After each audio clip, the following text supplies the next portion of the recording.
Dear students, today I am going to talk about one of the most important topic in mathematics, that is calculus.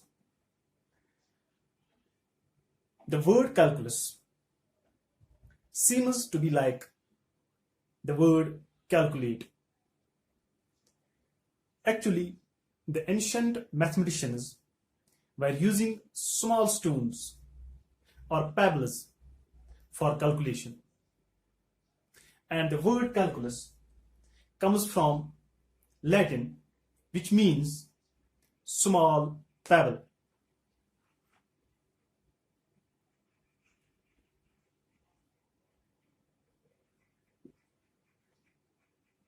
Or we can say it is like understanding something by looking at its small pieces. In calculus, we have two basic goals.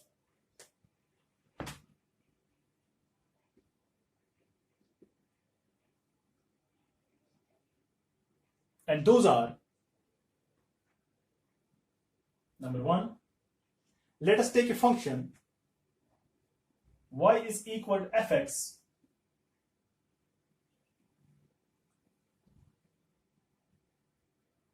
we draw its graph.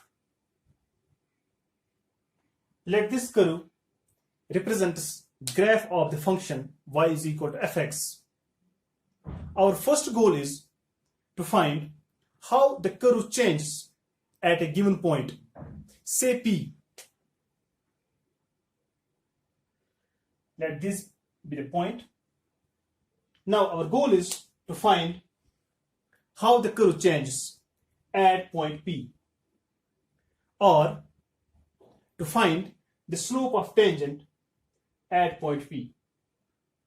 For this, we have to draw a tangent line. Okay, can you tell me what is the least number of points required to draw a line?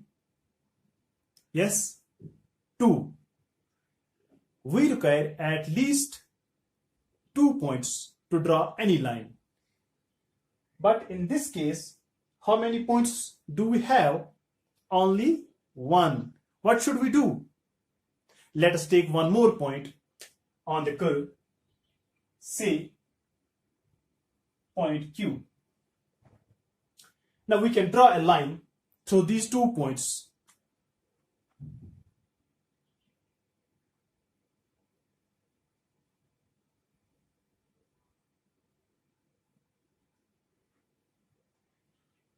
But this is not a tangent. This is a secant, as it meets the curve at 2 different points. Our goal is to find slope of tangent at point P. Now look here. Is the slope of secant good approximation for the slope of tangent at point P? Not so good. So what should we do?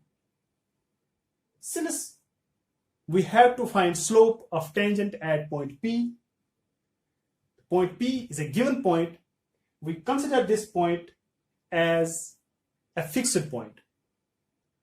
And since we can take the point Q anywhere on the curve, so we consider the point Q as variable point or movable point. Now let us move point Q towards P along the curve. Now we move it from this position to this position, and we will get a secant like this.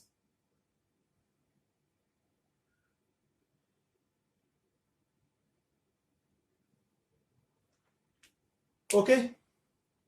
Now slope of this secant is better approximation for the slope of tangent as compared to the previous one. Now let us move the point Q further closer to P, from this position to this position.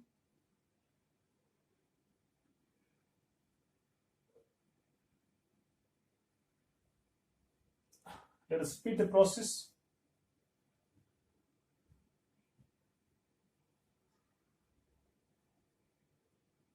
Continuing this way.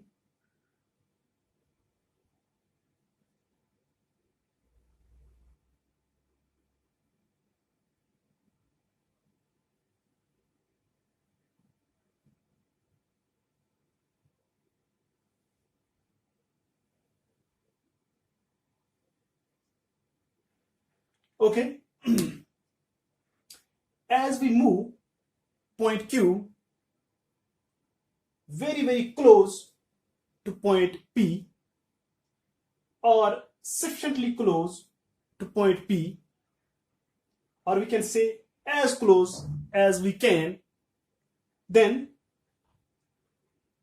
the secant rotates and becomes identical to the tangent at point P. Okay.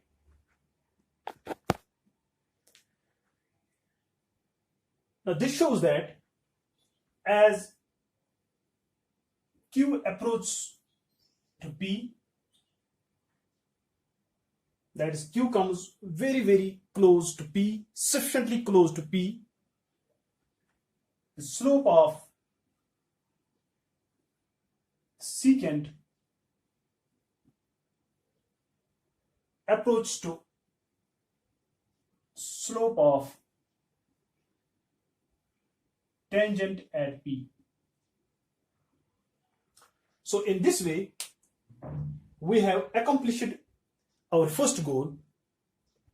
Now the technique that we have used by bringing the point Q very close to P, so that slope of the secant approaches to the slope of tangent, we call this technique as limit.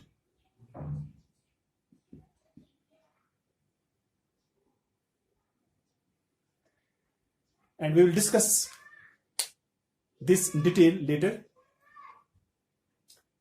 Now, in our first goal, we can break something into small pieces to know how it changes, and we call it as differential calculus. And we will also discuss this in detail later, but first we talk about our second goal in calculus.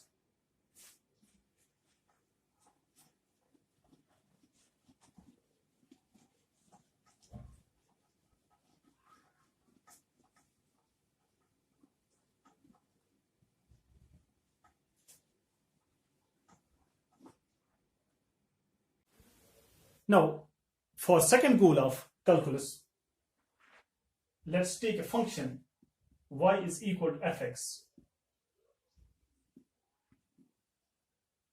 We draw its graph. Let this curve represents graph of the function y is equal to fx.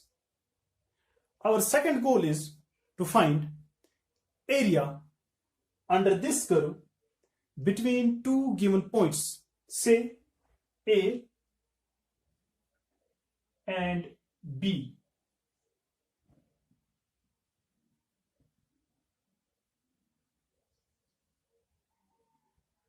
Now our goal is to find area under curve between two given points A and B. So let us complete a rectangle. Now we can easily find area of this rectangle, but is area of the rectangle a good approximation for the area under curve between two points A and B? Not so good, as there is much area that is left outside the rectangle. So let us increase the number of rectangles. Instead of one, let us take two rectangles of equal width.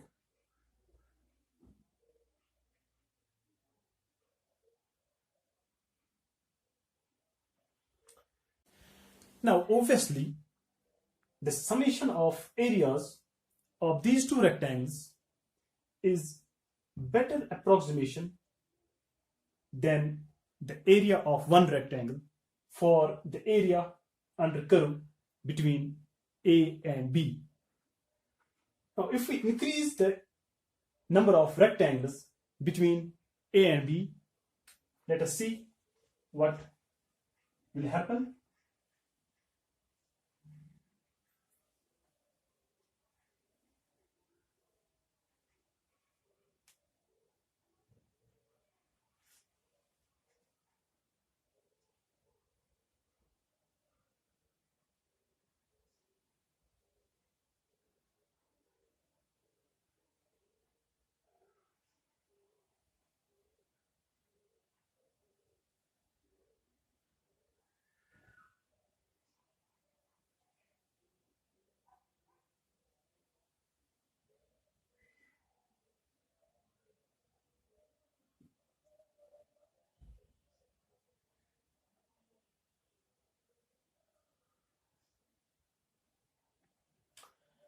So when we increase the number of rectangles, the summation of areas of these rectangles comes very close to the area under curve between points A and B. This shows that if we inscribe infinite number of rectangles between A and B, then the summation of areas of the rectangles will approach to the area under curve between A and B. That is, if number of rectangles n approaches to a very large number, that is, we take large number of rectangles, very large number of rectangles between A and B, in that case the sum of areas of rectangles approaches to the exact area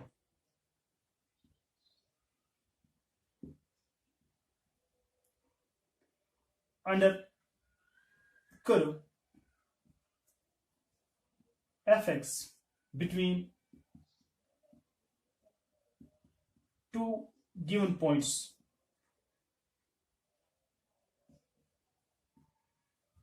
A and B. Now, once again, the concept of limits comes into play. Now, in our second goal, we join small pieces together to find how much is there. That is called integral calculus, and we will discuss it in detail later. But first, we must know about the technique that we use in both the goals, in our goal first and in our goal second, to accomplish them, that is limit. So let us talk about limits.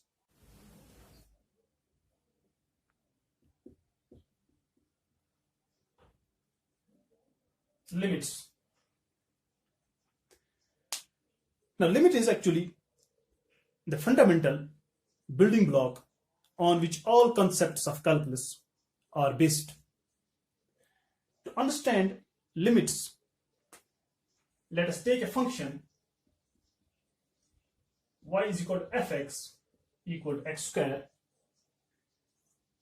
Now, if x approaches to 2, that is x comes very close to 2, what will happen to fx?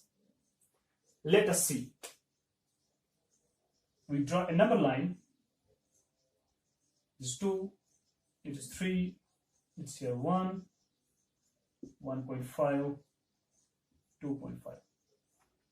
Now x can approach to 2 either from left, that is through the values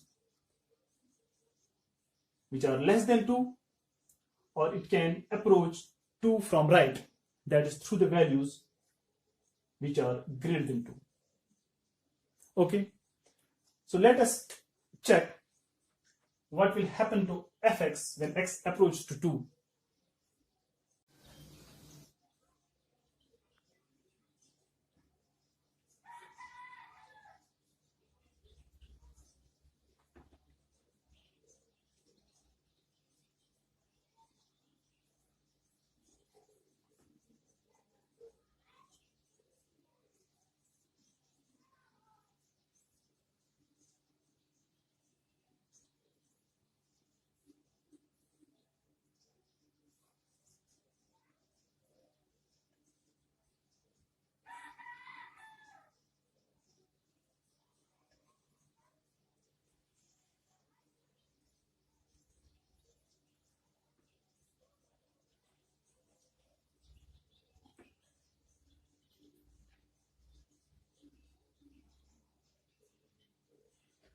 Okay, now we can approach to 2 either from right or from left.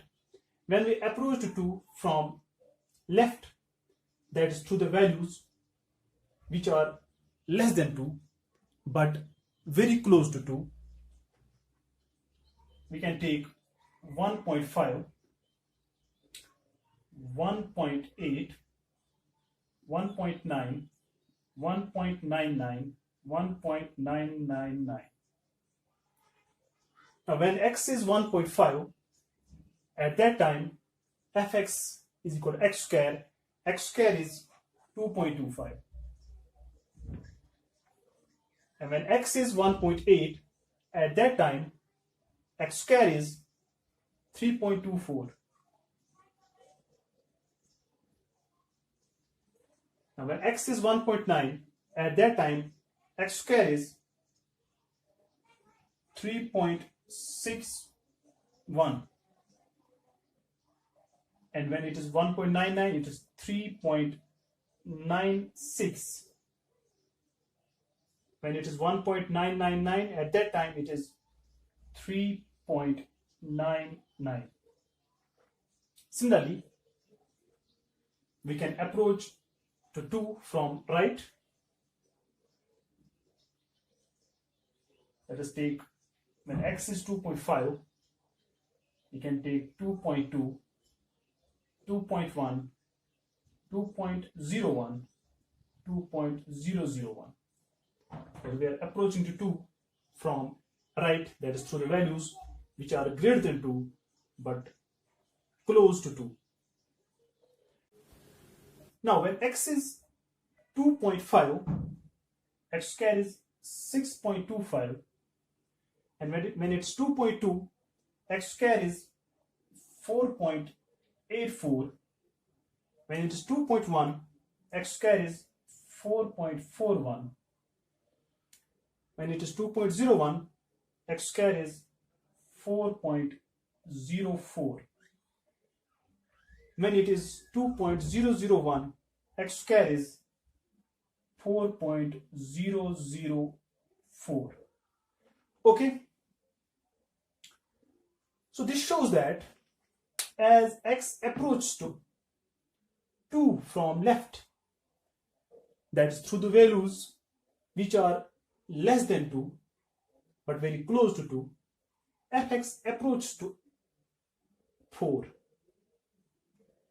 It approaches to 4. Similarly, when x approaches to 2 from right, that is through the values which are greater than 2 but very close to 2, fx approaches to 4. In both cases, whether x approaches 2 from left or from right, fx approaches to 4. That is called limiting value of function. So 4 is limiting value of fx as x approaches to 2.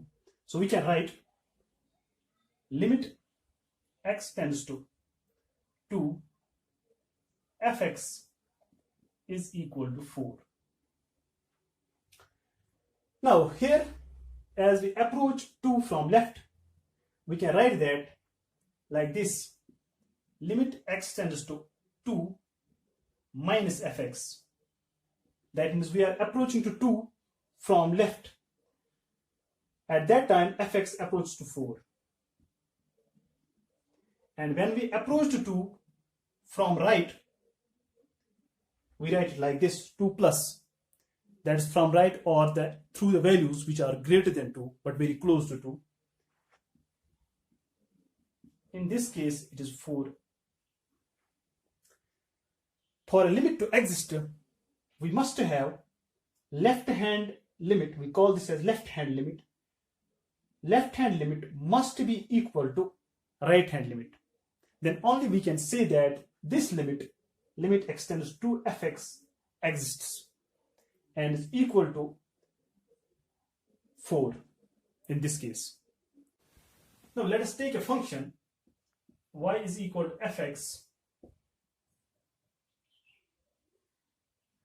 We take a number a on the real line. Let h be a small positive real number. If we add this h to a, we will get a number greater than a, that is a plus h, but close to a. Similarly, if we subtract h from a, we will get a number less than a, but close to a. Now, distance between a and a minus h is h. Similarly, distance between a and a plus h is also h. If h becomes very, very, very small, then a minus h and comes very, very close to a. Similarly, a plus h also comes very, very close to a. When h becomes 0, in that case a minus h coincides with a, and a plus h coincides with a. Now to write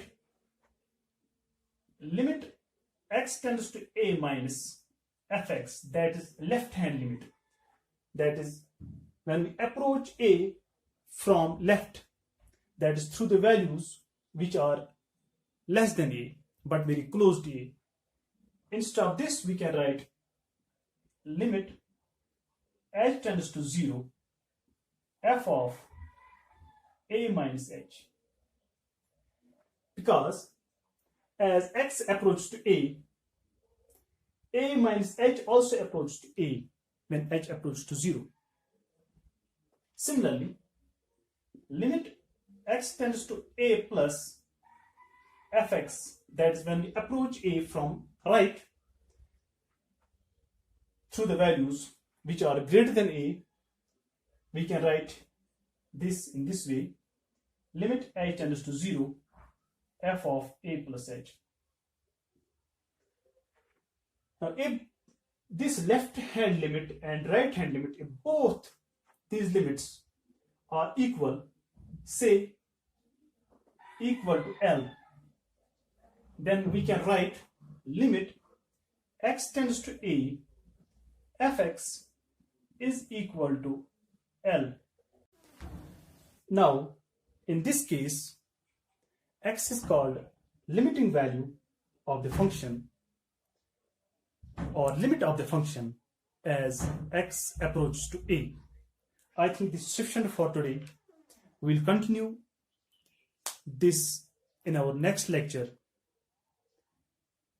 Till then, take care of yourself, stay at home, and stay safe. Thank you very much.